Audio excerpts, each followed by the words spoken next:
Orang saya belum datang kok udah dikirimin hasil. Terus dua-duanya positif lagi. Ini kan merugikan.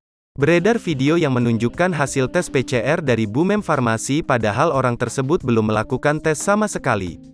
Dikutip dari kompas.com, dia merupakan seorang perempuan yang mengaku kesal dengan kiriman hasil tes PCR yang datang tiba-tiba. Bahkan dalam hasil tes dituliskan ia positif COVID-19. Kemarin saya dikirimin, sementara saya belum kesini, Bumem, hasil tes antigen. Terus tadi pagi saya dikirimin hasil tes PCR sementara saya belum datang, kata seorang perempuan dalam video tersebut kepada petugas Bumem, dikutip Jumat, tanggal 4 Februari tahun 2022.